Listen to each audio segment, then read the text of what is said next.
Hello everyone, TheOntarioGardener here. I'm back in my shop.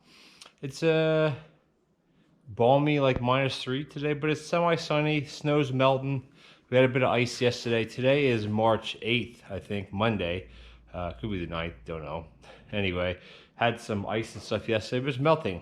But anyway, you see behind me here, project that I have. Now, I have the Snowblower. This is a, what is it? Troy built 24-inch electric start reverse 2-stage snowblower. I think I got it from Home Depot. I got it last fall, like 2020 fall. And the reason why, and you say, why are you going so small? Well, because I use it over on my deck. I got a big wraparound deck. It goes around the whole back of the house, 10 feet wide. It was all the way around. I use it at the barn where we have the barn, and you got some posts for a porch, concrete porch. So I use it there, and I use it in various other spots. So having a 24-inch, heck, even a 22 would be fine, but 24 is plenty big enough for what I need, and it's also plenty small enough for what I need. But the issue is this year in here, well, the carburetor's in here. The carburetor, the gasket is bad. I had to ungum up the carburetor in the winter, over the winter, and by doing so, you know, the gasket got kind of messed up. So I went online. I found this Fel Pro 4-piece material sort of sieve: cork rubber. I'll zoom in. Cork rubber, two cork rubber cellulose, rubber fiber, and these are, I'll take them out in a minute, gasket materials. So they come in these sheets, and basically you cut whatever size you want. So what we're going to do today is I'm going to take the carburetor, take all this apart again, take the carburetor off, get the gasket out, lay the gasket down on, I got to figure out which one. It's either the rubber fiber or the blue one here. Lay it on here, trace a template, cut it out, put it back on, and see if it leaks. Alrighty, so I got the shield off. I got this cover off here. It just holds these. I'm sure if you can even see that. And then I got the gas disconnected here. And then the next step is getting this housing off here. So I already took the screws off. This lifts right up. This is just kind of a protector. This is your choke valve. And of course, we're going to be leaking gas a little bit. So let's just prop this up a little bit more. So I don't want to drain the gas. That's a pain in the butt to do that, because this hose here, this black hose, comes from your tank, which right here goes right to here. There's no petcock on these small engines. A petcock is basically a valve, inline valve that will go kind of like in between here, that would have a little shut off. My generator has one. A lot of larger engine type things have petcocks, or it's called a shut off valve. It is called a petcock. But anyway, this doesn't have it. So we're in here. This is the throttle valve, which doesn't need to come off. So we got this taken off. I got a rag here just to stop the gas. Now I'm in my shop here on the pallet. I'll have it raised up on a pallet, so it's real handy. And now we can take this off. And then there's two little, let's pop the other one. The other one came out already. I gotta find that. It's these two little spacers you can see here. Where did the other one fall? Here it is on the floor here. I'll pick it up and show you. So all these things do here, these fit inside of this housing here. It's just a way to keep the bolts in, like to keep them lined up. You have these little washer spacer things. Now I have all my stuff. I'm putting all my stuff on a tray, if you can see that or not, just to kind of keep things a bit tidier here. All right, so this is off. So next thing would be the gasket, which actually fell off as I was taking it off. So here, here's the gasket. And as you can see, hopefully that focus, see how big these holes are? This is not sealing properly. And that's the issue, especially down here. See this? Usually these gaskets, once you take them off one time and you try to keep putting them on and off, it's never going to work. So you got to replace it. So that's what we're going to do in the next step here. But you can kind of see in here the carburetor. Well, I have the camera kind of propped up. The carburetor here, this can slide right off. But I have the linkages set up, so we really don't need to take this off, because we have the gasket. And as long as we make a template that's similar to this. Now, as far as the outside, this doesn't have to be exact. It's just mainly as this piece in here and roughly where the holes go. So it seats, I think this one seats like this, and then allows this little hole here I think that's some sort of a breather hole because you can push this little pin in here. But anyway, that's what we're going to try to make, because as you see now, it just flops all over the place. It's not a good seal. So we're going to make a new one of those. Alrighty, hopefully you guys can see this. If you hear anything in the background, like that noise, that's my generator. I have a whole home generator. It turns on every Tuesday for about 20 minutes and runs its cycle.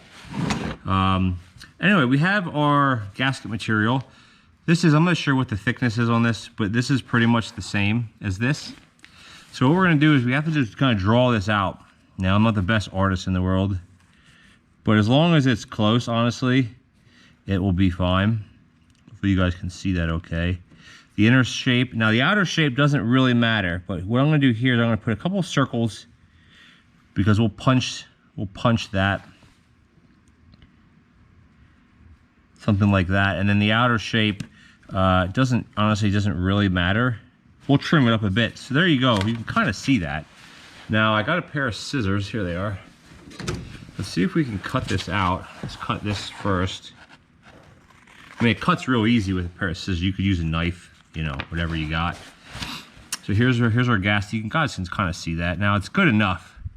But the issue is I gotta cut the inside out. So let's find, I don't want to booger this up too bad. We can just use our knife here. This will open. Our knife to make a little hole in the middle. Just like that. So I don't want to bend this all up. So we're going to get in here.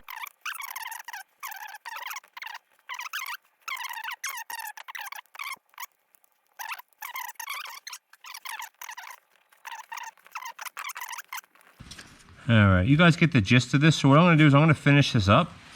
Hopefully you can see it okay. And when I finish this up, I'll bring you guys back and we can take a look at it.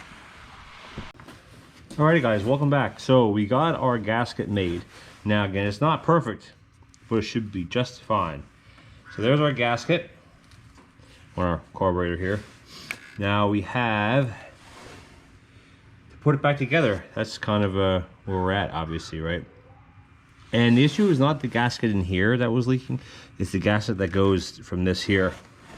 So we have our little couplers here. Let's find them. Two couplers here that they just kind of set in here, just like that. Let's try to get this wedged on here. I think this will work because the hole's big enough. Good to go. Now I got our two nuts here. Gotta not forget something. That's my biggest thing sometimes, is forgetting. But I think this will be sufficient.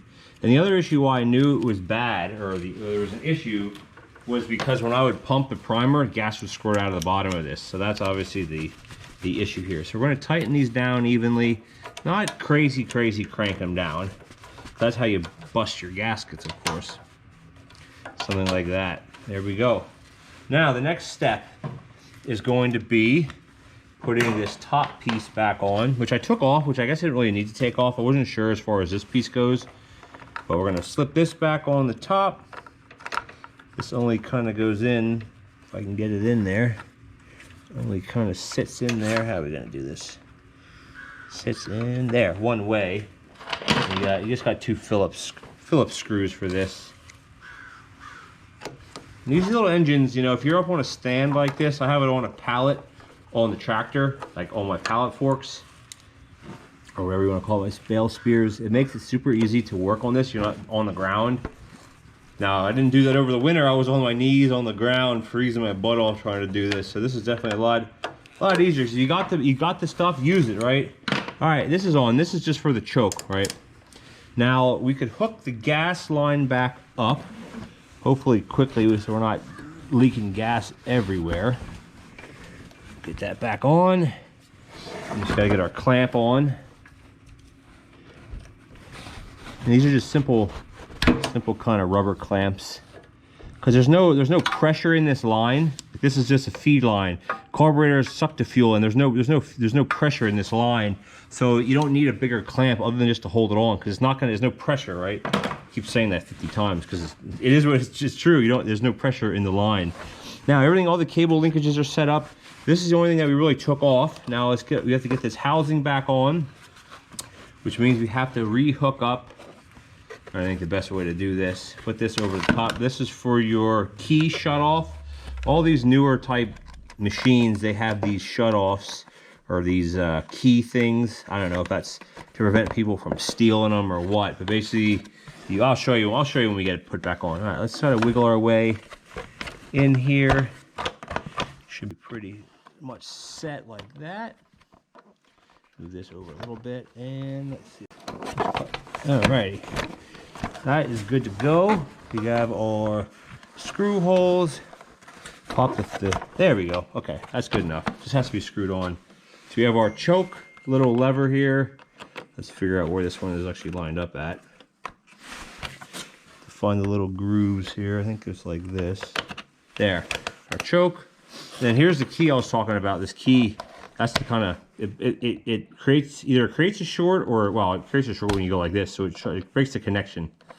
So by doing that, then it will run. So all that's left to do is to put all the screws back together. And yeah, fire it up once. So I'm gonna get that part going first, and then we'll see what happens, and we'll come back, take a look at it. All right, so I just forgot one thing to put back on. I wanted to show you guys that normally when you press the primer, gas would squirt out of here, but if you see it, nothing's squirting out anywhere. So we are all sealed up, ready to go here. Okay, this one here, I have it laying somewhere else because it goes to another piece. Unless I just lost it, which also could be the culprit. So what I want to do is, I'm just going to leave this up here. We're going to fire it up. We're going to see what happens, because I got gas in it. I'm just going to plug a cord into the other side here, because it has, I'll show you. It has an electric start. Plug a cord, you push a button, cranks over. So let's just do that. I'll set you guys back here. We'll plug a cord in and we'll fire it up. 8,000 extension cords in my shop here, but you know what? When you need one, you don't have one. Put it that way. Alrighty. Now, a warning. This is going to be loud. I'm not going to leave it on the whole. I'm just going to fire it up, then turn it off. But it's going to be loud, so keep that in mind. Get that choke on. See what happens. Turn the choke down. Ooh.